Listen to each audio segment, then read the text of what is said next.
I finally got tired of seeing all the videos and comments where people claim that Elite Dangerous is a dead game. So, in this video, we'll settle this debate once and for all. First, let's figure out what constitutes a dead game. This term only applies to MMOs and online multiplayer games.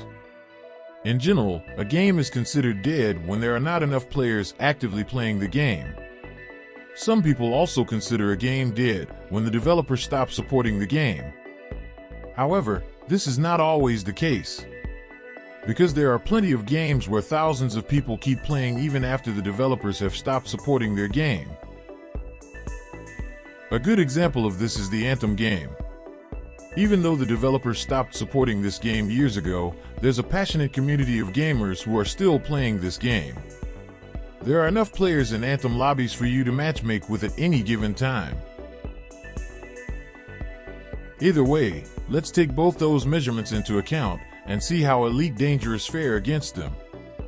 We're on the SteamDB page for Elite Dangerous. Let's look at the stats. The player counts for Elite Dangerous have been stable for the past couple of years.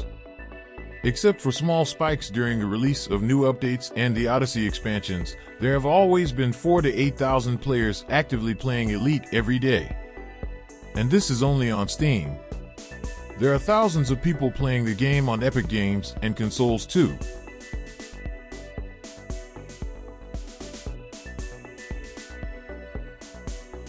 Elite Dangerous Discord community has over 50,000 users, and you'll see over 10,000 active users in this community at any given time. The subreddit for Elite Dangerous is among the top 1% of communities on Reddit, with over 300,000 users and dozens of new threads posted daily.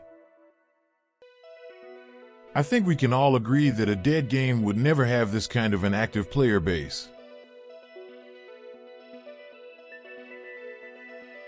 The other argument that constantly gets thrown around in debates is that the developer of Elite Dangerous, Frontier Developments, have stopped rolling out updates for the game.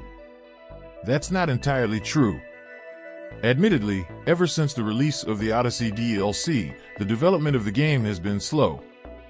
And the FDev did have to cancel the updates for the console versions of the game. This was done to direct their limited team and resources to fixing and updating the PC version of the game.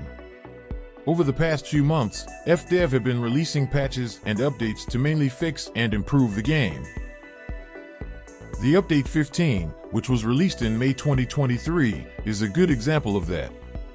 This patch included lots of bug fixes and improvements to the game, and it was one of the biggest updates ever released. These updates also included some new content that is related to the ongoing Thargoid War. New enemy types and on-foot missions were also added to the game with these updates. Updates 16 and 17 are already on the way. FDev recently announced their developer stream schedule, which teased the release windows for the upcoming updates. Needless to say, this is a clear sign of a lively game.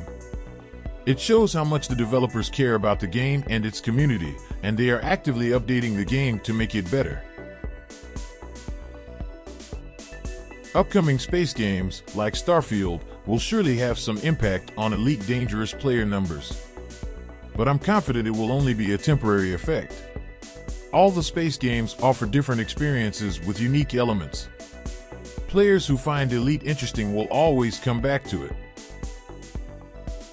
Even with the strong competition from Star Citizen, Elite managed to survive and maintain its player base. It will survive for many years ahead.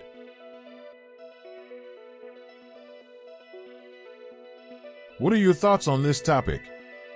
Do you think Elite is a dead game or is it dying? Let me know in the comments.